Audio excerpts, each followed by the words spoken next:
हो की रहा है, सिनेरियो बदल रहा है। टिकटां दी दावेदारी और MLAs बनन दी होड़ जिहड़ी है वो इस टाइम बड़ा चर्चा का विषय बनया होया है। क्योंकि चर्चा का विषय इस करके है क्योंकि उत्थों के MLA ने राकेश पांडे, जिन्होंने अजय की है, जब से आपने फ़ोटोज़ अपलोड की हैं, कांग्रेस पार्टी में बगावती सुर उठने शुरू हो गए हैं। क्या ये उसी बगावत का नतीजा है कि आपको ताल ठोकनी पड़ रही है अपने ही पार्टी के MLA के खिलाफ कि मुझे उनकी टिकट काट करके मेरे को दी जाए? कहाँ तक ये? दूसरी बात, आपको पता है कि पांडे जी पिछले जितने टर्म से वो इलेक्शन लड़ते हैं उनको हराना मुश्किल ही नहीं नामुमकिन हो जा रहा है। ऐसे में इतने बड़े कद्दावर नेता के साथ आपको ज़रूरत क्या पड़ गई? इतना बड़ा आपने ध्रुव फाउंडेशन खड़ा किया, वो इतना बड़ा व्यापार है, आपको MLA शिप की क्या ज़रूरत पड़ गई? जहाँ पे 30 साल 1992 से पांडे साहब बिल्कुल जैसे आपने कहा अजय हैं, लेकिन आज हालात ये हैं कि एक वोटर फिटीग, एक ज़मीनी स्तर के ऊपर वोटर में कहीं ना कहीं नाराज़गी है। चाहे वो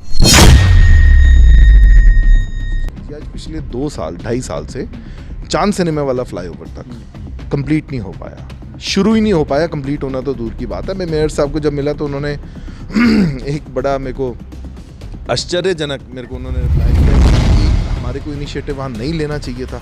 ये हालात 30 साल उनको एक कॉन्स्टिट्यूंसी रिप्रेजेंट करते हुए मुझे कहते हुए भी अफसोस हो रहा है। पर अगर आज भी मूलभूत सुविधाओं के लिए हमारे को इन चीज़ों के लिए लड़ना पड़ रहा है तो फिर शायद मेरे हिसाब से कहीं ना कहीं कोई पांडे साहब की शायद विजन में मैं समझता हूँ कोई ना कोई शायद कमी रह गई, या ये एक एज फैक्टर है जो। ठीक है ध्रुव साहब, आपने ना ये बगावती सुर अपनाए हैं। आपको पार्टी वाले ना आपके जो कांग्रेसी हैं, जो उनके साथ के कांग्रेसी हैं, जो पांडे साहब के साथ कांग्रेसी हैं या जो उनके साथ चलते हैं, वो इस चीज़ को लेकर के ना आपको ट्रोल भी करेंगे कि आप उनको सलाह भी दे सकते थे या आप उनके साथ मिलकर काम भी कर सकते। कोई ज़रूरी थोड़ा ना है कि हमको MLA शिप ही मिले तब भी हम काम कर सकें। अगर सच बोलना, लोगों का काम करना बगावत है तो ऐसी बगावत मैं ये समझता हूँ कि हर हिंदुस्तानी को, हर पंजाबी को, हर बगावती सुर अगर अपनाए होते तो मैं किसी के खिलाफ जाके पार्टी प्लेटफॉर्म से बाहर होकर कोई बात करता। आपसे एक सवाल पूछता हूँ, आज आप मेरे से बात करने आए हैं, आप ध्रुव अग्रवाल को पहले जानते हो कि ध्रुव फाउंडेशन को पहले आप जानते हो? मैं तो जानता हूँ फाउंडेशन ने उस इलाके में या और कई इलाकों में माइग्रेंट लेबर के कार्ड बनाए, कुछ किया। उसके बाद मैं तो तभी इसलिए आया ना कि जब आप इतना अच्छा काम पहले से ही कर रहे हैं तो आपको ज़रूरत क्या पड़ गई कि आपको टिकट काट के ही मिलनी है? किसी और हल्के से भी लड़ सकते थे। साउथ का कोई गुरेज नहीं है कि मैंने कोई चुनाव नहीं लड़ा, लेकिन चुनाव लड़वाने का मैंने 4 जिन अपने बड़ी शख्सियत की बात की, उनके साथ हमने 4 MLA के चुनाव, 2 मेंबर पार्लियामेंट। मैं आज चुनाव लड़ने की बात कर रहा हूँ, ये थोड़ी सी आपको शायद इन्फॉर्मेशन पूरी नहीं है जी। 2017 में लुधियाना ईस्ट से मैं दावेदार था और मेरी और श्री संजय तलवार जी जो मौजूदा MLA, हमारी टिकट की एंड तक फाइट हुई। अल्टीमेटली टिकट एक को मिलना था। बगावती सुर की बात है, मेरे पास में उस समय श्री पवन मानसल जी को लुधियाना का ऑब्जर्वर लगाया गया, जो ex railway minister of India थे, और यही लुधियाना नॉर्थ से ताल ठोकरी। जिस जगह पे आप बैठे हैं, जहाँ आपकी रिहाइश है, उस जगह से आपको तो जब वहाँ जाएंगे तो आपको ना आपकी कांग्रेस की पार्टी के लोग ही कहेंगे पैराशूट कैंडिडेट कहते हैं लोग, बाद में कहते हैं, पहले आपकी पार्टी के लोग ही कहेंगे, अपोजिशन ही कहेंगी। इसको आप कैसे इसको जस्टिफाई कर पाएंगे? नहीं, मैं पैराशूट कैंडिडेट नहीं हूँ। मेरे को ताकत मिलती है तो मेरे वोटर को भी काम के लिए किसी MLA या काउंसलर की ज़रूरत नहीं पड़ेगी। ये मेरा आपसे मतलब अग्रेसिवली अगर उसको टिकट दी जाती है तो अग्रेसिवली, जैसे आपके मंत्री आशु कहते हैं कि 16 काउंसलर नहीं, मेरे पास जितने काउंसलर्स हैं वो सारे मंत्री हैं। अगर आपको टिकट दी जाती है और ईश्वर की आप पे दया होती है, MLA बनते हैं, तो क्या वही क्राइटेरिया वहाँ भी अपनाया जाएगा? क्योंकि आपने बहुत सारी ऐसी बातें कर दी हैं जो अपोजिशन उठाता रहता है, जैसे चांद सिनेमा का पुल हो गया, बुड्ढे दरिया की सफाई होगी, फेंसिंग लगनी हो गई, सड़कें नालियाँ हो गई। आपको नहीं लगता कि आप वहाँ सर्वे करें, आप देखें तो सही कि वहाँ पे पांडे साहब ने पिछले 10 सालों में या 5 सालों में कितना और कार्य बढ़ाया होगा आगे? आप एक बार कहते भी तो है ना कि वो बेदाग छवि हैं, उन पर कोई भ्रष्टाचार का आरोप नहीं है। क्या एक पार्टी के लिए या एक लीडर के लिए इससे बड़ी छवि नहीं हो सकती? गवर्नमेंट जॉब की अगर हम बात करते हैं तो वहाँ पे रिटायरमेंट एज 58 है, खिंच तो के उनको साल 2 साल की एक्सटेंशन आप दे देते हैं 60 साल। तो यहाँ पे राजनीति में भी कोई रिटायरमेंट की एज होनी चाहिए। आई थिंक पांडे साहब उनको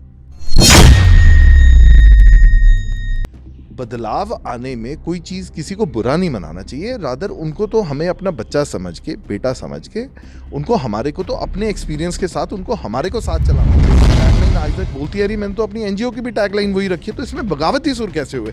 पांडे साहब भी पार्टी के लिए काम कर रहे हैं, मैं भी पार्टी के लिए काम कर रहा हूँ, पार्टी को मजबूत करने के लिए काम कर रहे हैं। और आप ये देखो, पार्टी इतनी मजबूत है आज वहाँ पर कि आप ही कह रहे हो कि जी 12, 13, 14 वहाँ पर दावेदार हैं, बाकी पार्टी बातें करते हैं कि उनको रिटायर कर देना चाहिए या पार्टी तो आपकी पार्टी तय करेगी। लेकिन आपको पता भी है कि आप कहते हैं उनके बेटे को, यानी कि उनके बेटे को, उनके और भी परिवार में फैमिली हैं, अगर वो हटेंगे तो अपने बच्चों को ही सीट देंगे ना, आपको क्यों देंगे? कोई राजे की कोई विरासत है, ये कोई किसी की कोई रजिस्ट्री है, प्राइवेट लिमिटेड कंपनी है, ये एक आपको जान के हैरानी होगी, वो फंड मेरे को 2014 में गवर्नमेंट ऑफ इंडिया ने मेरे नाम पे लॉट कर दिए थे। अच्छा। 30 करोड़ रुपए मेरे नाम पे यहाँ के चीफ सेक्रेटरी को लेटर आई, श्री राकेश सिंह जी उस समय चीफ सेक्रेटरी थे। आपको 12,000 से अधिक मेंबर बना लिए हुए हैं, उसी वोट को आप टारगेट कर रहे हैं। फाउंडेशन में मेंबर तो बहुत होते हैं ध्रुव जी, पार्टी को वोट चाहिए होता है, क्या वो जो मेंबर्स हैं वो आपकी वोट्स में कन्वर्ट होंगे? रीज़न आपने बता दिया कि मैंने वहाँ भी काम किया, मैंने वहाँ भी काम किया, इतना एक्सपीरियंस था तो आप एमपी लड़ते, फिर आप एमएलए को लड़ने लग गए। 12,000 मेंबर नहीं थी, मैंने करीबन 60,000 वोटर को पर्सनली मिल चुके हैं। अच्छा, सिर्फ 12,000 मेंबर का मतलब नहीं, सिर्फ नॉर्थ कॉन्स्टिट्यूंसी में? बिल्कुल। श्री राहुल गांधी जी ने एक प्रोग्राम दिया था जिसको किसी ने भी सीरियसली नहीं लिया। बातें बहुत सारी करने वाली, क्योंकि आपका विज़न कुछ ऐसा लगता है कि मोदी जी से मेल खाने लग गया है। बातें जो आप जो कर रहे हैं, मोदी जैकेट आपने पहनी हुई है और मोदी 5 तारीख को आ रहे हैं पंजाब में। ऐसी भी अफवाहें थी कि अगर आपको टिकट ना मिली तो आप भारतीय जनता पार्टी का दामन थाम लेंगे, कितनी सच्चाई है? फाउंडेशन जिनको बता रहे हैं कि 12,000 परिवारों को उन्होंने टच किया है, बूथ लेवल पे काम किया है, यानी कि एक अलग पार्टी अपनी एक तरह से खड़ी ही कर ली है, पैरेलल पार्टी जिसे बोलते हैं। क्यों ध्रुव जी, सही कह रहे हो? नमस्कार, ਤੁਸੀਂ ਵੇਖ ਰਹੇ ਹੋ ਨਿਊਜ਼ ਨੈਸ਼ਨਲ ਔਰ ਇਸ ਸਾਲ ਦਾ ਆਗਾਜ਼ ਹੋ ਚੁੱਕਾ ਹੈ 2022। ਤੁਹਾਨੂੰ ਸਭ ਨੂੰ ਮੁਬਾਰਕਾਂ। ਲੇਕਿਨ ਇਸ ਸਾਲ ਪੰਜਾਬ ਲਈ 2022 ਬੜਾ ਟਰਨਿੰਗ ਪੁਆਇੰਟ ਹੈ, ਦੇਸ਼ ਲਈ ਬੜਾ ਟਰਨਿੰਗ ਪੁਆਇੰਟ ਹੈ। ਉਹਦਾ ਕਾਰਨ ਹੈ ਕਿ ਇਲੈਕਸ਼ਨਾਂ ਆ ਰਹੀਆਂ ਨੇ ਔਰ ਇਲੈਕਸ਼ਨ ਵੀ ਇਸ ਤਰ੍ਹਾਂ ਦੀਆਂ ਨੇ ਐਤਕੀ ਪੰਜਾਬ ਦੇ ਵਿੱਚ ਜਿਹੜੀ ਕਿ ਉਡੀਕ ਪਿਛਲੇ 2-3 ਸਾਲਾਂ ਤੋਂ ਹੋ ਰਿਹਾ ਸੀ। ਕਾਰਨ ਕਾਂਗਰਸ ਪਾਰਟੀ 'ਚ ਮਚੇ ਹੋਏ ਘਮਾਸਾਨ ਨੂੰ ਲੈ ਕੇ, ਭਾਰਤੀ ਜਨਤਾ ਪਾਰਟੀ ਦਾ ਇਹ ਰੂਪ ਜਿਹੜਾ ਕਿ ਕਿਸਾਨ ਬਿੱਲ ਵਾਪਸ ਹੋ ਗਏ ਉਸ ਤੋਂ ਬਾਅਦ ਦੇ, ਔਰ ਅਚਾਨਕ ਹੀ ਕੁਝ ਇਸ ਤਰ੍ਹਾਂ ਦਾ ਹੋਣਾ ਸ਼ੁਰੂ ਹੋ ਗਿਆ ਹੈ ਕਿ ਜਿਹੜੀ ਬੀਜੇਪੀ ਇਸ ਟਾਈਮ ਲਾਈਨ ਤੋਂ ਬਾਹਰ ਨਜ਼ਰ ਆ ਰਹੀ ਸੀ ਉਹ ਫਿਰ ਪਾਵਰ ਗੇਮ 'ਚ ਵਾਪਸ ਆ ਗਈ। ਚੰਨੀ ਸਰਕਾਰ ਮਸਲੇ ਹੱਲ ਕਰਦੀ ਅੱਜ ਕੱਲ੍ਹ 100 ਦਿਨ ਪੂਰੇ ਹੋ ਗਏ ਉਹਨਾਂ ਦੇ, 100 ਤੋਂ ਵੀ ਅੱਗੇ ਉਹ ਵੱਧ ਰਹੇ ਨੇ। ਉਹ ਕਹਿ ਰਹੇ ਨੇ ਕਿ ਅਸੀਂ ਹੋਰ ਮਸਲੇ ਹਜੇ ਹੱਲ ਕਰ ਦਾਂਗੇ ਜਦ ਤੱਕ ਕੋਡ ਆਫ ਕੰਡਕਟ ਨਹੀਂ ਲੱਗਦਾ। ਲੇਕਿਨ ਇਸ ਦੇ ਵਿੱਚ ਹੋ ਕੀ ਰਿਹਾ ਹੈ, ਸਿਨੈਰੀਓ ਬਦਲ ਰਿਹਾ ਹੈ। ਟਿਕਟਾਂ ਦੀ ਦਾਅਵੇਦਾਰੀ ਔਰ ਐਮਐਲਏਜ਼ ਬਣਨ ਦੀ ਹੋੜ ਜਿਹੜੀ ਹੈ ਉਹ ਇਸ ਟਾਈਮ ਲੋਕਾਂ 'ਚ ਨਜ਼ਰ ਆਉਣ ਲੱਗ ਗਈ ਹੈ, ਚਾਹੇ ਉਹ ਕੋਈ ਪਾਰਟੀ ਹੋਵੇ। ਸਿਟਿੰਗ ਐਮਐਲਏਜ਼ ਚਾਹ ਰਹੇ ਨੇ ਕਿ ਸਾਨੂੰ ਉਸ ਹਲਕੇ ਤੋਂ ਸੀਟ ਦਿੱਤੀ ਜਾਵੇ ਜਾਂ ਕਿਸੇ ਹੋਰ ਹਲਕੇ ਤੋਂ ਸੀਟ ਦਿੱਤੀ ਜਾਵੇ। ਨਵਜੋਤ ਸਿੰਘ ਸਿੱਧੂ ਨੇ ਕਲੀਅਰ ਕਰਤਾ ਕਿ ਨਹੀਂ, ਜਿੱਥੋਂ ਤੁਸੀਂ ਲੜੇ ਸੀ ਉੱਥੋਂ ਹੀ ਤੁਹਾਨੂੰ ਲੜਨਾ ਪਏਗਾ, ਅਦਰਵਾਈਜ਼ ਤੁਹਾਡੀ ਟਿਕਟ ਕੱਟੀ ਜਾਏਗੀ। ਲੇਕਿਨ ਹਲਕਾ ਨਾਰਥ ਜੋ ਕਿ ਬੜਾ ਚਰਚਾ ਦਾ ਵਿਸ਼ਾ ਬਣਿਆ ਹੋਇਆ ਹੈ, ਕਿਉਂਕਿ ਚਰਚਾ ਦਾ ਵਿਸ਼ਾ ਇਸ ਕਰਕੇ ਹੈ ਕਿਉਂਕਿ ਉੱਥੋਂ ਦੇ ਐਮਐਲਏ ਨੇ ਰਾਕੇਸ਼ ਪਾਂਡੇ, ਜਿਨ੍ਹਾਂ ਨੂੰ ਅਜਿਹੇ ਐਮਐਲਏ ਕਿਹਾ ਜਾਂਦਾ ਹੈ। ਨਾ ਤਾਂ ਕੋਈ ਉਹਨਾਂ ਦੀ ਟਿਕਟ ਕੱਟ ਸਕਦਾ ਹੈ, ਨਾ ਤਾਂ ਕੋਈ ਉਹਨਾਂ ਨੂੰ ਹਰਾ ਸਕਦਾ ਹੈ। ਇਹ ਤੁਸੀਂ ਪਿਛਲੇ ਕਈ ਟਰਮਸ 'ਚ ਉਹਨਾਂ ਨੂੰ ਦੇਖ ਲਿਆ। ਲੇਕਿਨ ਐਤਕੀ ਕੁਝ ਅਲੱਗ ਹੋ ਰਿਹਾ ਹੈ। ਬਹੁਤ ਦਾਅਵੇਦਾਰੀਆਂ ਇਸ ਵਾਰ ਹੋ ਗਈਆਂ ਨੇ ਕਿਉਂਕਿ ਕਾਂਗਰਸ ਨੇ ਇੱਕ ਪੈਟਰਨ ਚੇਂਜ ਕੀਤਾ। ਇੰਟਰਵਿਊਜ਼ ਦੇ ਆਧਾਰ ਤੇ ਉਹ ਕਰ ਰਹੇ ਨੇ ਅੱਗੇ ਚੋਣ ਆਪਣੇ ਕੈਂਡੀਡੇਟ ਦੀ। ਲੇਕਿਨ ਕੁਝ ਕੈਂਡੀਡੇਟ ਇਸ ਤਰ੍ਹਾਂ ਦੇ ਨੇ ਜਿਹੜੇ ਬਿਲਕੁਲ ਹੀ ਰਾਜਨੀਤੀ 'ਚ ਨਵੇਂ ਨੇ। ਨਵੇਂ ਦਾ ਮਤਲਬ ਇਹ ਹੈ ਕਿ ਉਹ ਪਾਰਟੀ 'ਚ ਸੰਗਠਨ 'ਚ ਕੰਮ ਕਰਦੇ ਰਹੇ, ਲੇਕਿਨ ਜਦੋਂ ਉਹ ਬਾਹਰ ਆ ਰਹੇ ਨੇ, ਜੋ ਟਿਕਟ ਮੰਗ ਰਹੇ ਨੇ, ਤਾਂ ਉਹਨਾਂ ਨੂੰ ਬਗਾਵਤੀ ਸੁਰ ਅਪਣਾਉਣੇ ਪੈ ਰਹੇ ਨੇ। ਮੇਰੀ ਤੁਸੀਂ ਗੱਲ ਸਮਝ ਰਹੇ ਹੋ। ਮੇਰੇ ਨਾਲ ਬੈਠੇ ਨੇ ਇਸ ਟਾਈਮ ਧਰੁਵ ਅਗਰਵਾਲ, ਜਿਨ੍ਹਾਂ ਨੇ ਲੁਧਿਆਣਾ ਨਾਰਥ ਤੋਂ ਅਪਲਾਈ ਕਰਤੀ ਟਿਕਟ। ਉਹ ਲੁਧਿਆਣਾ ਨਾਰਥ ਜਿੱਥੇ ਕਿ ਆਲਰੇਡੀ ਬਹੁਤ ਸਾਰੇ ਜਿਹੜੇ ਲੋਕ ਨੇ ਉਹਨਾਂ ਨੇ ਅਪਲਾਈ ਕੀਤੀ ਹੋਈ ਹੈ ਔਰ ਇੱਕ ਮਜ਼ਬੂਤ ਦਾਅਵੇਦਾਰੀ ਇਸ ਕਰਕੇ ਮੰਨੀ ਜਾ ਰਹੀ ਹੈ ਕਿਉਂਕਿ ਇਹ ਇੱਕ ਰਾਜਨੀਤਿਕ ਚਿਹਰੇ ਦੇ ਬਹੁਤ ਨੇੜੇ ਨੇ ਜੋ ਕਿ ਪਾਰਟੀ 'ਚ ਔਰ ਸੈਂਟਰ ਗਵਰਨਮੈਂਟ ਸੈਂਟਰ ਦੇ ਵਿੱਚ ਬਹੁਤ ਮਜ਼ਬੂਤੀ ਰੱਖਦਾ ਹੈ ਉਹ ਚਿਹਰਾ। ਗੱਲਬਾਤ ਕਰਾਂਗੇ, ਬਹੁਤ ਸਮਾਂ ਨਾ ਲੈਂਦੇ ਹੋਏ। ਤੁਸੀਂ ਸਾਰੀ ਗੱਲ ਸਮਝ ਗਏ ਹੋ। ਅੱਜ ਧਰੁਵ ਜੀ ਨਾਲ ਸਿੱਧੇ ਸਵਾਲ ਹੋਣਗੇ। ਉਹਦਾ ਕਾਰਨ ਹੈ ਕਿ ਧਰੁਵ ਜੀ ਕਿਸ ਬਿਨਾਂ ਦੇ ਉੱਪਰ ਇਹ ਇਲੈਕਸ਼ਨ ਜਿਹੜਾ ਹੈ ਉਹ ਕੰਪੀਟ ਕਰਨਾ ਚਾਹੁੰਦੇ ਨੇ, ਕਿਉਂਕਿ ਚਿਹਰਾ ਬਹੁਤ ਵੱਡੀ ਚੀਜ਼ ਹੋ ਜਾਂਦੀ ਹੈ। ਸਭ ਤੋਂ ਪਹਿਲਾਂ ਧਰੁਵ ਜੀ ਤੁਹਾਨੂੰ ਨਵੇਂ ਸਾਲ ਦੀਆਂ ਮੁਬਾਰਕਾਂ। ਔਰ ਜੋ ਤੁਸੀਂ ਇੱਕ ਨਵੀਂ ਥਿਉਰੀ ਲੈ ਕੇ ਲੁਧਿਆਣਾ ਨਾਰਥ 'ਚ ਪਹੁੰਚ ਰਹੇ ਹੋ, ਉਹਦੇ ਬਾਰੇ ਤੁਹਾਡੇ ਨਾਲ ਗੱਲਬਾਤ ਕਰਾਂਗੇ। ਲੇਕਿਨ ਸਵਾਲ ਸਿੱਧੇ ਹੋਣਗੇ ਔਰ ਜਵਾਬ ਜਿਹੜੇ ਆ ਉਹ ਬਿल्कुल ਸਿੱਧੇ ਅਸੀਂ ਚਾਹਾਂਗੇ। ਇਸ ਦੇ ਨਾਲ ਤੁਹਾਡਾ ਸਵਾਗਤ ਹੈ। नमस्कार शुक्ला जी, पहले तो मैं आपको और सभी न्यूज़ नेशनल 24 के श्रोताओं को नवे साल की बहुत बहुत मुबारकबाद देना चाहता हूँ। परमात्मा से एक ही अरदास है कि जैसे पिछले 2 साल हमारे 2020 और 21 कोविड के समय में निकले हैं, ये साल 2022 हमारे सबके लिए एक खुशियाँ भरा हो, बीमारी मुक्त हो और सबके लिए ढेरों खुशियाँ लेकर आए और पंजाब के लिए एक उज्जवल भविष्य। ये तो हुई बधाई की बात ध्रुव जी। हो कुछ ऐसा रहा है कि लुधियाने नॉर्थ में आपकी दावेदारी जो है, जब से आपने दावेदारी ठोकी है, जब से आपने फोटोज अपलोड की हैं, कांग्रेस पार्टी में बगावती सुर उठने शुरू हो गए हैं। क्या ये उसी बगावत का नतीजा है कि आपको ताल ठोकनी पड़ रही है अपने ही पार्टी के एमएलए के खिलाफ कि मुझे उनकी टिकट काट करके मेरे को दी जाए? कहाँ तक ये सच है? दूसरी बात, आपको पता है कि पांडे जी पिछले जितने टर्म से वो इलेक्शन लड़ते हैं उनको हराना मुश्किल ही नहीं, नामुमकिन हो जा रहा है। ऐसे में इतने बड़े कद्दावर नेता के साथ आपको जरूरत क्या पड़ गई? इतना बड़ा आपने ध्रुव फाउंडेशन खड़ा किया, वो इतना बड़ा व्यापार है, आपको एमएलएशिप की क्या जरूरत पड़ गई?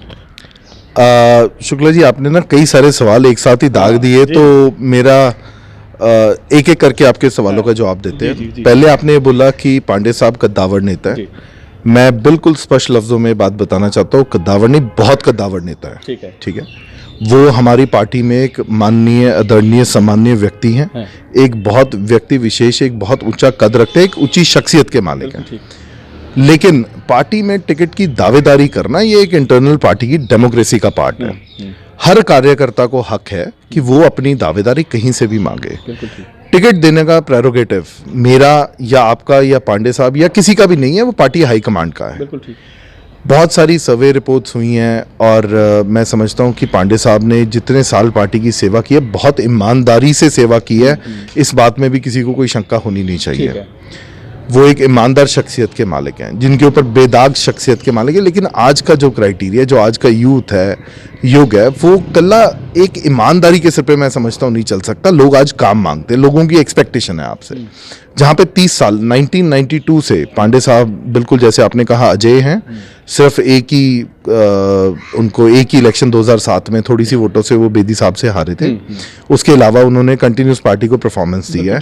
लेकिन आज हालात ये हैं कि एक वोटर फिटीग, एक जमीनी स्तर के ऊपर वोटर में कहीं ना कहीं नाराजगी है, चाहे वो कामों को लेकर हो, चाहे वो उनकी एज फैक्टर की वजह से ही मैं कहूँगा, शायद उनकी एक्सेसिबिलिटी को लेकर हो, या बड़े डेवलपमेंट प्रोजेक्ट्स को लेकर हो। आप समझने की कोशिश कीजिए, आज पिछले 2-2.5 साल से चांद सिनेमा वाला फ्लाईओवर तक कंप्लीट नहीं हो पाया, शुरू ही नहीं हो पाया। कंप्लीट होना तो दूर की बात है। मैं मेयर साहब को जब मिला तो उन्होंने एक बड़ा मेरे को आश्चर्यजनक उन्होंने रिप्लाई दिया जी कि हमारे को कॉन्ट्रैक्टर नहीं मिल रहा। जबकि एक फ्लाईओवर जो वेस्ट कॉन्स्टिट्यूंसी में हमारे सिटिंग मिनिस्टर आशु जी की मेहनत सदके अगर 4 महीने 5 महीने में वो कंप्लीट हो सकता था, तो क्या वही कॉन्ट्रैक्टर वहाँ नहीं यूज़ हो सकता था? कॉन्ट्रैक्टर्स की एनलिस्टिंग करना, ये सब चीज़ें कॉरपोरेशन के हाथ में है। तो मैं समझता हूँ कहीं ना कहीं उसके ऊपर प्रयास की ही कमी रही है। ठीक है, ये तो एक बहुत छोटा सा मैंने आपको एग्जाम्पल दिया। आज कोविड के समय में जो हॉस्पिटल्स के हालात रहे, क्या आप नहीं समझते कि जहाँ पे सिर्फ रजिस्टर्ड वोटर 2 लाख है और आबादी वहाँ पे, मैं समझता हूँ जितना हमने ग्राउंड पे वहाँ काम किया, करीबन 7 से 7.5 लाख लोग वहाँ पे कॉन्स्टिट्यूंसी में रह रहे हैं, चाहे उनमें बच्चे, बड़े, अनरजिस्टर्ड वोटर, माइग्रेटरी लेबर हो। तो क्या आप नहीं समझते वहाँ पे एक बड़े सिविल सरकारी हॉस्पिटल की ज़रूरत थी, एक एजुकेशन के बड़े अदारे की ज़रूरत है, जहाँ पे ये फैसिलिटीज़ ही अवेलेबल नहीं है। आज वहाँ पे इतनी इंडस्ट्री लगी है, लेकिन लोग, माइग्रेटरी लेबर वहाँ पे काम कर रही है, बजाय कि हमारे पंजाबी लोग वहाँ काम करें। जब हम कॉन्स्टिट्यूंसी में जाके लोगों को मिल रहे हैं तो उनका एक ही है जी, हमारे को आप किसी ढंग से जॉब दिलवा दो। क्या ये एक हमारे को इनिशिएटिव वहाँ नहीं लेना चाहिए था? ये हालात 30 साल उनको एक कॉन्स्टिट्यूंसी रिप्रेजेंट करते हुए मुझे कहते हुए भी अफसोस हो रहा है। पर अगर आज भी मूलभूत सुविधाओं के लिए हमारे को इन चीज़ों के लिए लड़ना पड़ रहा है, तो फिर शायद मेरे हिसाब से कहीं ना कहीं कोई पांडे साहब की शायद विजन में मैं समझता हूँ कोई ना कोई शायद कमी रह गई, या एक एज फैक्टर है, जो भी ये है।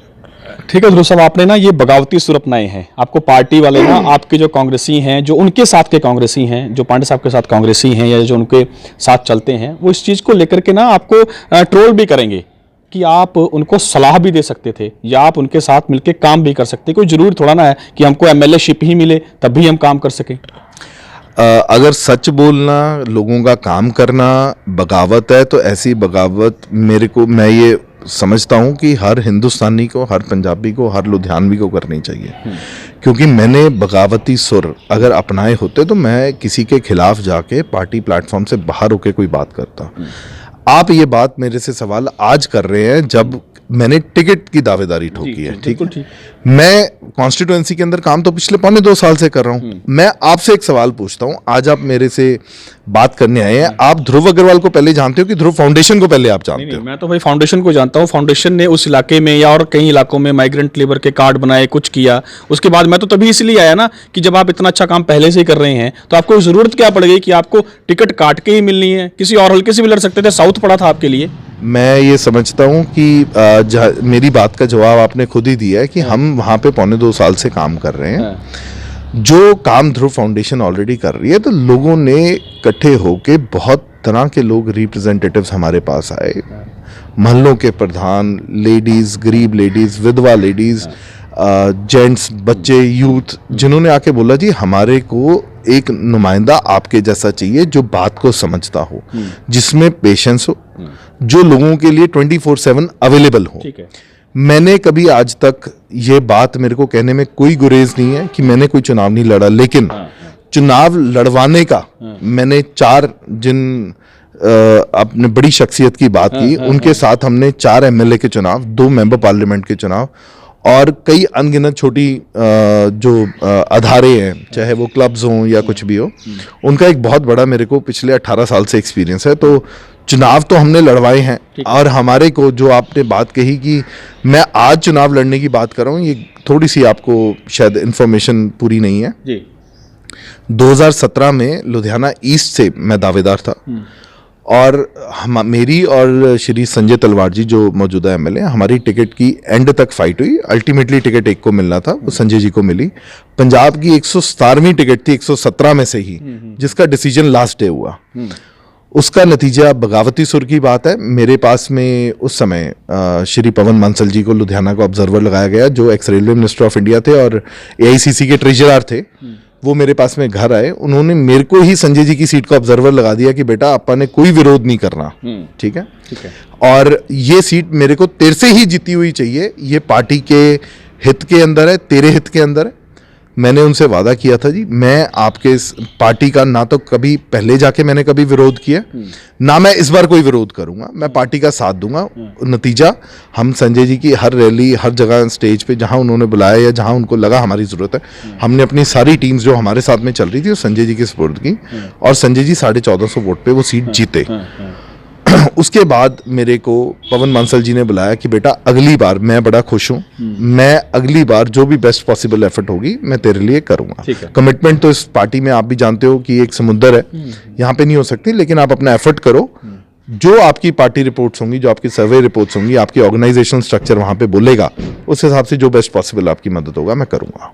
तो मतलब इसी बिना पर आपने फिर से इस बार लुधियाना नॉर्थ से ताल ठोक दी। जिस जगह पे आप बैठे हैं, जहां आपकी रिहाइश है, उस जगह से आपको, तो जब वहां जाएंगे तो आपको ना आपकी कांग्रेस की पार्टी के लोग ही कहेंगे पैराशूट कैंडिडेट। कहते हैं लोग, बाद में कहते हैं, पहले आपकी पार्टी के लोग ही कहेंगे, अपोजिशन ही कहेंगी। इसको आप कैसे इसको जस्टिफाई कर पाएंगे? नहीं, मैं पैराशूट कैंडिडेट नहीं हूं। पैराशूट मैं दिल्ली से आया हूं क्या? मैं लुधियाना का वसनीक हूँ। राजगुरु नगर अगर मेरी रिहाइश है तो मेरा ऑफिस डंडी स्वामी में पिछले हम 1982 से मेरी और मेरी फैमिली लोगों की सेवा करने लगी हुई है। मैंने आज तक कभी इस बात को, पर क्योंकि अब आपने पैराशूट की बात की है तो मुझे इस बात का जवाब देना, मेरे पास में 2 एड्रेस लुधियाना नॉर्थ के ऑलरेडी पिछले 5 साल से हैं, जहाँ डंडी स्वामी चौक, बिल्कुल चौक, जो एक डिवाइडिंग रोड है वेस्ट और नॉर्थ की, वहाँ पे हम पिछले 30 साल से बैठे हैं। पिछले 8 साल से कोरोना के समय हमारे यहाँ ऑफिस में बंद हुआ। 8 साल से तो जब हमारा कोई राजनीतिक किसी चीज़ में कोई सोच भी नहीं थी, उस समय से मेरे फादर साहब वहाँ डंडी स्वामी चौक पे, आप किसी को भी पूछ लो, वहाँ पे फ्री ऑफ कॉस्ट लोगों के लिए 200-250 आदमी का डेली लंगर लगता रहा। बिल्कुल सही। आप, मेरी फैमिली ने जो लोगों की सेवा, हम अपनी बेस्ट ऑफ द कैपेसिटीज में अपनी इनकम सोर्सेज के थ्रू, क्योंकि हमने कभी किसी से कोई पैसा लेके कोई काम नहीं किया, जो हम बेस्ट सेवा कर सकते थे वो हमने करने की कोशिश की है। फ्री आंखों की दवाई की सेवा चलती रही, आई डोनेशन कैंप्स और मूवमेंट्स मैंने चलाई हैं, ठीक है। तो ये सब काम ऐसे हैं, मैं आपको यकीन दिलाता हूँ, ये सारी चीज़ जब लोगों ने हमारे को प्रेरित किया कि नहीं आप जैसा नुमाइंदा हमारे को चाहिए, नहीं तो मैं तो एनजीओ के तौर पे चल पड़ा था। लोगों ने कहा नहीं कि आज आपके पास ताकत होगी तो आप हमारे को best of the best way में सर्व कर सकते हो। तो मेरे को भी ये बात समझ में आई कि बात तो ताकत के साथ ज़रूर एक लोगों की सेवा करने का, क्योंकि बहुत सारे आज ऐसे काम हैं जो हमारे को, मेरी को भी डिपेंडेंसी किसी और के ऊपर हो जाती है, ठीक है, क्योंकि आप भी समझ रहे हो कि एक ये सिस्टम इस ढंग का बना हुआ है। तो मेरी पहली सोच यही है कि लोगों को किसी के ऊपर भी डिपेंडेंसी खत्म कर देना। अगर आज मेरे को ताकत मिलती है तो मेरे वोटर को भी काम के लिए किसी एमएलए या काउंसलर की जरूरत नहीं पड़ेगी, ये मेरा आपसे वादा है। मतलब कि ध्रुव अग्रवाल बड़ा अग्रेसिवली अगर उसको टिकट दी जाती है तो अग्रेसिवली, जैसे आपके मंत्री आशु कहते हैं कि 16 काउंसलर नहीं, मेरे पास जितने काउंसलर्स हैं वो सारे मंत्री हैं, अगर आपको टिकट दी जाती है और ईश्वर की आप पे दया होती है, एमएलए बनते हैं, तो क्या वही क्राइटेरिया वहां भी अपनाया जाएगा? क्योंकि आपने बहुत सारी ऐसी बातें कर दी हैं जो अपोजिशन उठाता रहता है, जैसे चांद सिनेमा का पुल हो गया, बुड्ढे दरिया की सफाई होगी, फेंसिंग लगनी होगी, सड़कें नालियां हो गई। आपको नहीं लगता कि आप वहां सर्वे करें, आप देखें तो सही कि वहां पे पांडे साहब ने पिछले 10 सालों में या 5 सालों में कितना और कार्य बढ़ाया होगा आगे? आप एक बार कहते भी तो है ना कि वो बेदाग छवि हैं, उन पे कोई भ्रष्टाचार का आरोप नहीं है। क्या एक पार्टी के लिए या एक लीडर के लिए इससे बड़ी छवि नहीं हो सकती? मैं फिर आपसे ये बात कह रहा हूं कि कल्ला ईमानदारी आज एक क्राइटेरिया नहीं रह गया। लोग काम मांगते हैं, एक आप समझने की कोशिश की, आज एक कॉर्पोरेट वर्ल्ड है, वहां पे एक एवरेज उम्र कॉर्पोरेट जो एंटरप्रेन्योर्स हैं, सीईओज हैं, चेयरमैन हैं डिफरेंट इंटरनेशनल कंपनीज की, एमएनसीज की, वहां पे एक एवरेज एज 40-42 रहेगी। क्या उनको एक्सपीरियंस प्लेयर्स की जरूरत नहीं थी? बड़े से बड़े आज आप कॉर्पोरेट अदारे में चले जाओ तो वहां पे एक एवरेज एज 40-42 रह गई है। आज हम किसी भी गवर्नमेंट जॉब की अगर हम बात करते हैं तो वहां पे रिटायरमेंट एज 58 है, खिंच तो के उनको 1-2 साल की एक्सटेंशन आप दे देते हैं, 60 साल। तो यहाँ पे राजनीति में भी कोई रिटायरमेंट की एज होनी चाहिए। आई थिंक पांडे साहब उनको परमात्मा और 100 साल की उम्र दे, पर I think he is around 68-80।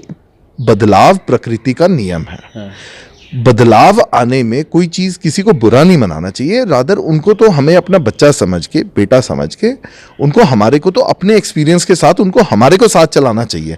कि एक बैटन ऑफ लाइफ जिसको बोला जाता है कि एक बाप अपने बेटे को अपनी गद्दी देता है, एक सास अपनी बहू को जब वो आती है तो घर की चाबियां देती है, तो ये राजनीति भी इसी तरह का चीज़ है जी। मुझे नहीं लगता इसके अंदर कोई बगावती सुर वाली बात है। मुझे ये नहीं समझ में आ रहा कि हमारे किए हुए कामों को अगर उनके कहीं पे कोई, मैं कहता हूँ कोई कमी भी रह गई तो हमने भी उनका साथ देके, हमने कोई कांग्रेस पार्टी के अलावा थोड़े ना कोई काम किए। अगर आज मेरी एनजीओ भी है जो ध्रुव फाउंडेशन है, उसकी टैगलाइन मैं नहीं जानता कि आपने पढ़ी कि नहीं, उसकी टैगलाइन में भी मैंने तो कांग्रेस की छवि देने की कोशिश की है जी। हमारा हाथ आपके साथ, हाथ कांग्रेस का सिंबल है, ठीक है। जो कांग्रेस टैगलाइन आज तक बोलती आ रही, मैंने तो अपनी एनजीओ की भी टैगलाइन वही रखी है। तो इसमें बगावती सुर कैसे हुए? पांडे साहब भी पार्टी के लिए काम कर रहे हैं, मैं भी पार्टी के लिए काम कर रहा हूँ, पार्टी को मजबूत करने के लिए काम कर रहे हैं। और आप ये देखो पार्टी इतनी मजबूत है आज वहां पर कि आप ही कह रहे हो कि जी 12, 13, 14 वहां पर दावेदार हैं, बाकी पार्टीज को तो कैंडिडेट नहीं मिलता। आज कांग्रेस वहां कितनी मजबूत पोजीशन में है कि वहां पे 13-14 लोग वहां दावा ठोक रहे हैं अपना। तो इट मींस कांग्रेस पूर्ण बहुमत के साथ दोबारा सरकार में भी आ रही है। वो बात आपकी ठीक है, आप अपनी तरफ से कह सकते हैं। अभी तो इलेक्शन आने बाकी हैं, 2022 अभी शुरू ही हुआ है, अभी तो सियासी साल जो बोलते हैं पंजाब का वो शुरू हुआ है। लेकिन ध्रुव जी और बात है आपसे जानना चाहेंगे, आप बार बार बात करते हैं कि उनको रिटायर कर देना चाहिए या पार्टी, तो आपकी पार्टी तय करेगी, लेकिन आपको पता भी है कि आप कहते हैं उनके बेटे को, यानी कि उनके बेटे को, उनके और भी परिवार में फैमिली हैं, अगर वो हटेंगे तो अपने बच्चों को ही सीट देंगे ना, आपको क्यों देंगे? ये कोई राजे की कोई विरासत है, ये कोई किसी की कोई रजिस्ट्री है, प्राइवेट लिमिटेड कंपनी है। ये एक कांग्रेस पार्टी है जहां पे हर कार्यकर्ता को, आज अगर यही हालात होते तो चन्नी जी मुख्यमंत्री ना होते, नवजोत सिद्धू जी बाहर से आए हुए जिन्होंने 2016 में ही पार्टी दोबारा ज्वाइन की, वो पार्टी प्रेसिडेंट ना होते। तो यहाँ पे कांग्रेस पार्टी मैं समझता हूँ मात्र एक ऐसी पार्टी जहां पे हर कार्यकर्ता को मौका दिया जाता है। ठीक है। और वही विश्वास लेकर मैंने अपनी दावेदारी की है कि पार्टी हमारे जैसे वर्कर्स जिन्होंने, आज मेरे को, आप पैराशूट की बात कर रहे हो, मैं 20 साल से पार्टी के अंदर काम कर रहा हूँ। मैंने पार्टी के अंदर जब पार्टी ज्वाइन की थी तो मैं पार्टी के वार्ड के यूथ कांग्रेस के वाइस प्रेसिडेंट के लेवल से उठा हुआ आदमी हूँ। ठीक है। उसके बाद यूथ कांग्रेस के अंदर मैं डिस्ट्रिक्ट के अंदर आया, फिर डिस्ट्रिक्ट कांग्रेस सीनियर के अंदर आया, फिर उसके बाद हाँ तरक्की थोड़ी जल्दी मिली, शायद काम उस समय करने का जज्बा ऐसा था, सिस्टम ऐसा बनता गया, लीडर्स के नज़दीक होते गए। जब आपके काम को रिकग्नाइजेशन मिलती है तो अगला आपको ऑनर करता है, आपको पोस्ट दे करके। ये यहाँ कौन सा कोई तनख्वाह थी, जितनी बड़ी पोस्ट थी उतनी बड़ी जिम्मेवारी थी, रिस्पॉन्सिबिलिटी थी। 23 साल की उम्र में मेरे को सेक्रेटरी पंजाब कांग्रेस बना दिया गया, जब लोग NSUI की उम्र से बाहर नहीं निकलते हैं। 2012 के अंदर मेरे को मिनिस्ट्री ऑफ टेक्सटाइल में पावरलूम बोर्ड पे मेंबर बनाया गया। मेरा नाम चेयरमैन पावरलूम बोर्ड के लिए नॉमिनेट हुआ। उस समय हमारे यहाँ के MP मनीष तिवारी जी थे। उन्होंने वो मुझे नहीं बनने दिया, और क्योंकि उन्होंने फिर वो मलकीत बिरमी जी को जाकर के वो ये पोस्ट पर बनवा लाए थे। आनंद शर्मा जी मेरे को बनाना चाहते थे, पर मनीष जी क्योंकि खुद उस समय INB मिनिस्टर थे तो मेरा ये काम नहीं हो पाया। फिर उसके बाद में मेरे को member cotton board of India पे mister KS Rao south India के वो थे, बट जब उन्होंने मेरा काम देखा कि मैंने वहाँ क्या क्या किया हुआ है, मेरा प्रोफाइल उनके सामने गया, तो उन्होंने कहा मैं इसको कॉटन बोर्ड ऑफ इंडिया पे अपने साथ रखना चाहता हूँ।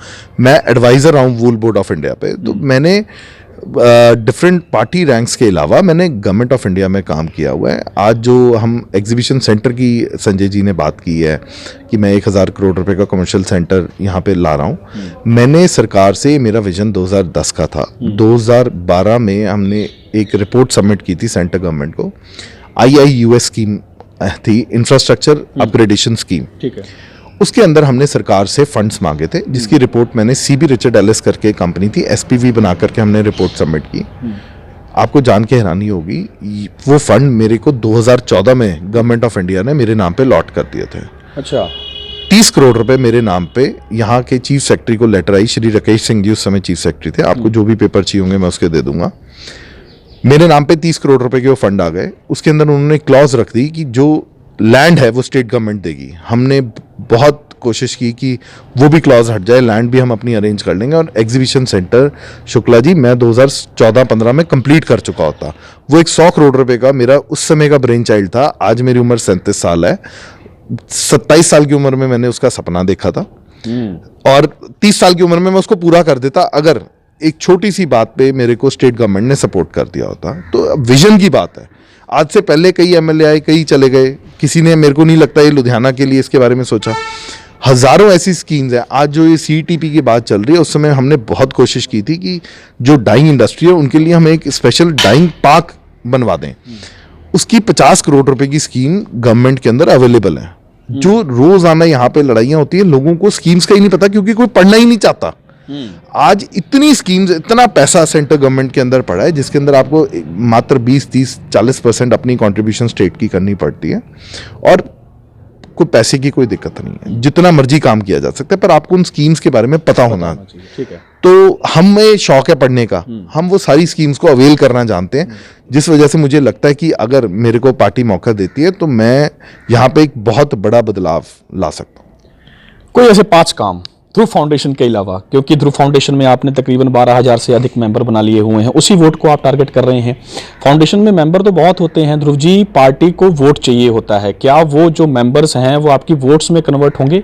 सबसे पहला सवाल। और उसके बाद 5 काम ऐसे कौन से हो जाएंगे, आपका विजन क्या हो जाएगा? चलो आपने बात कर दी कि हमने हॉस्पिटल बना देना है, हमने सड़कें पक्की करवा देनी है, हमने आशु जी की तरह बड़े बड़े पुल बनवा देने हैं, या कुछ भी कर देना है, और कौन से ऐसे 5 काम होंगे जो ध्रुव अपने लेवल पर MLA बनने में या टिकट मिलने के बाद, जीतने के बाद, जैसे भी करा सकता है? क्योंकि विजन आपने बता दिया कि मैंने वहां भी काम किया, मैंने वहां भी काम किया, इतना एक्सपीरियंस था, तो आप MP लड़ते, फिर आप MLA को लड़ने लग गए।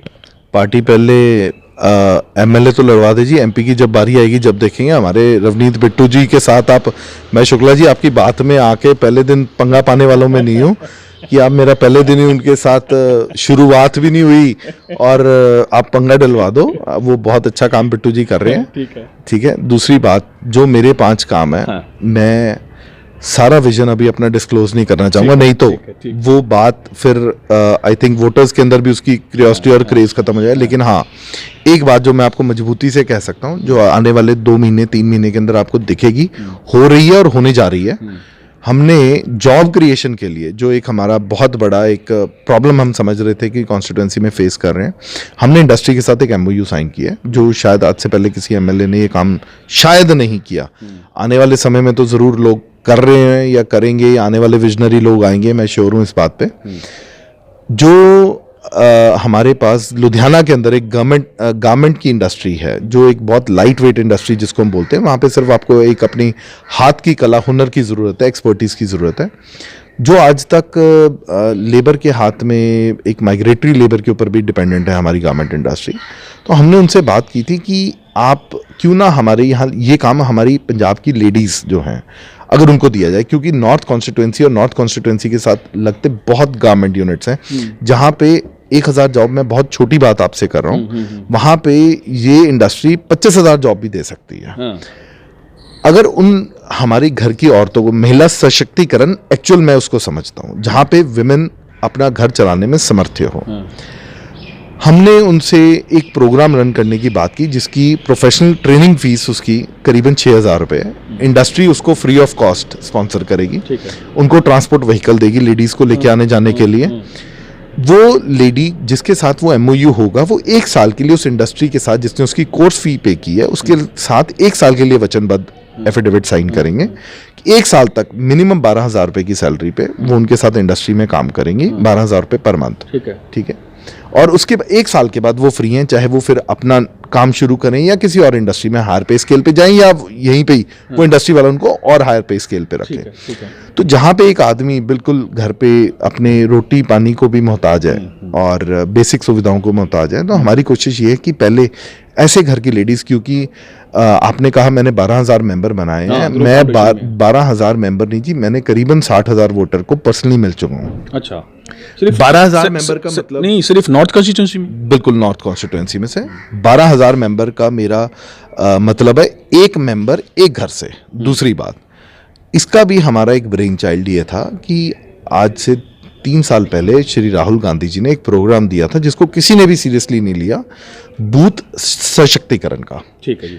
उसके अंदर उन्होंने कहा था जो भी बंदा एक चाहे चुनिंदा हुआ नुमाइंदा है या बनना चाहता है, ठीक है, वो कम से कम एक बूथ के ऊपर अपने 25 वर्कर अपने डेवलप करे ताकि वो उसका बूथ शक्ति केंद्र बन सके। ठीक है। हमने उस प्रोग्राम को और सीरियसली लेते, क्योंकि हमारी लिए एक लड़ाई बड़ी थी, हमने उस प्रोग्राम को सीरियसली लेते हुए हमने एक बूथ के ऊपर 80 से 100 मेंबर बनाए हैं। हमारे 180 पोलिंग बूथ हैं, हमने 130 पोलिंग बूथ पे 12,000 मेंबर बनाया। 50 पोलिंग बूथ हमने डेलिबरेटली छोड़े हैं। जो 130 पोलिंग बूथ पे हमने काम किए, वो जहाँ पे थोड़ा सा आप कह लीजिए वोटर थोड़ा हमारा गरीब वोटर है, ये हल्का गरीब है, लेबर का क्लास का हल्का है, या हमारे कॉरपोरेशन के एम्प्लॉयज़ का हल्का है, या बहुत सारे ऐसे एरियाज हैं जो थोड़ा फाइनेंशियली लो ग्रेड में कहूँगा कि उनको तकलीफ है। तो जो बाकी के एरियाज हैं, जो 50 बूथ हैं, वहाँ पे आप कह लीजिए कि हमारा ऑलरेडी, क्योंकि उन लोगों ने बताया हुआ है कि ध्रुव फाउंडेशन आज क्या काम कर रही है और परमात्मा की जैसे हमारी फैमिली इतनी पुरानी है, तो उन लोगों तक मैसेज ऑलरेडी अपने आप चला गया। लेकिन हमने काम ही 130 बूथ पे किया, जहाँ पे 80 to 100 मिनिमम हमारे बूथ मेंबर्स हमने बनाए हैं। ध्रुव जी, बातें बहुत सारी करने वाली, क्योंकि आपका विजन कुछ ऐसा लगता है कि मोदी जी से मेल खाने लग गया है। बातें जो आप जो कर रहे हैं, मोदी जैकेट आपने पहनी हुई है और मोदी 5 तारीख को आ रहे हैं पंजाब में। ऐसी भी अफवाहें थी कि अगर आपको टिकट ना मिली तो आप भारतीय जनता पार्टी का दामन थाम लेंगे, कितनी सच्चाई? पहली बात, ये मोदी जैकेट आप आज का नाम दे रहे हो, नेहरू जैकेट है जी। ठीक है। तो हम कांग्रेस पार्टी के, मैं एक वफादार सिपाही हूँ, ठीक है, एक वफादार कार्यकर्ता हूँ। अगर मुझे विरोधी करना होता तो मैं पिछली बार ही कर देता। ठीक है। कुछ ऐसे भी लोग हैं जिन्होंने पिछली बार ही विरोध किया और इंडिपेंडेंट इलेक्शन लड़े हैं। अच्छा जी, जो इस बार भी पार्टी में दावा ठोक रहे हैं। ठीक है।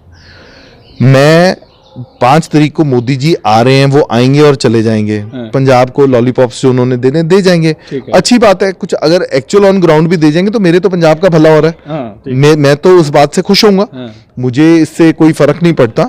मोदी जी, और दूसरी बात रही बीजेपी में जाने की, या मैं नहीं जानता, या वाएं उन्होंने ही फैलाई होंगी। मैं इस बात पे 100% मेरे को पता है, जिन लोगों को मेरे आने से तकलीफ ज़्यादा है, क्योंकि उनको पता है कि मेरी दावेदारी मजबूत क्यों है।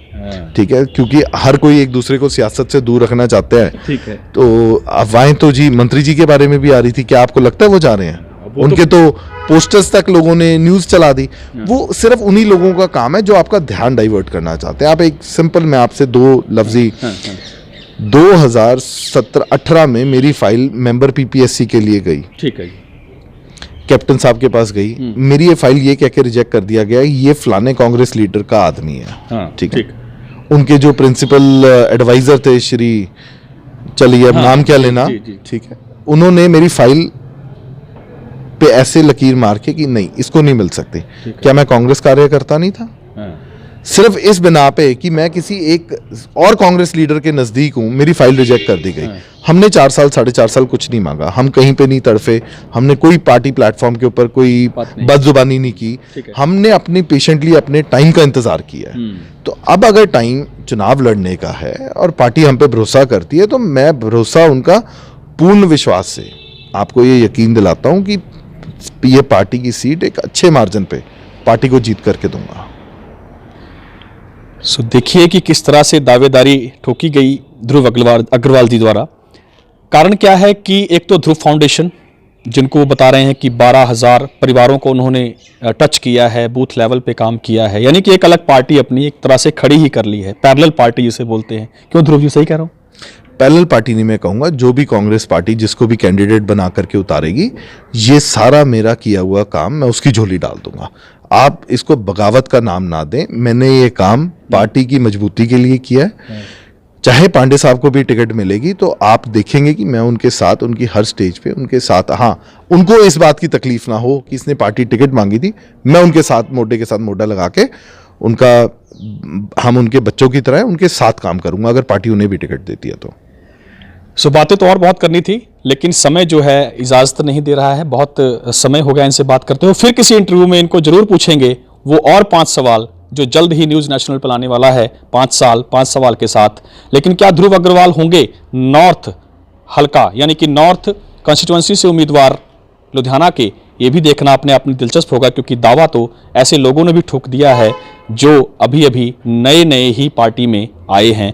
क्या ये भी नए हैं या वो पुराने हैं, ये देखना ही अपने आप में दिलचस्प होगा, क्योंकि ये सीट अपने आप में एक अजय सीट मानी जाती है और ये झोली में किसके पड़ती है ये तो आने वाला वक्त ही बताएगा। लेकिन इन सब बातों के लिए ध्रुव जी का बहुत बहुत शुक्रिया। थैंक यू शुक्ला जी, आपने इतना टाइम निकाला, संडे वाले दिन आपने बहुत टाइम निकाल के आप आए हैं, बहुत बहुत मेहरबानी। सो और ऐसी इंटरव्यूज के लिए देखते रहें न्यूज़ नेशनल 24/7। क्या ध्रुव अग्रवाल हो सकते हैं हल्का नॉर्थ से उम्मीदवार? ये भी आप सबके लिए एक नया दिलचस्प नॉर्थ से एक नई खबर हो सकती है, लेकिन उसके लिए आपको देखना पड़ेगा न्यूज़ नेशनल 24/7। हमेशा ट्यून करते रहिए। प्रभाष शुक्ला के संग कैमरामैन गोल्डी, धन्यवाद।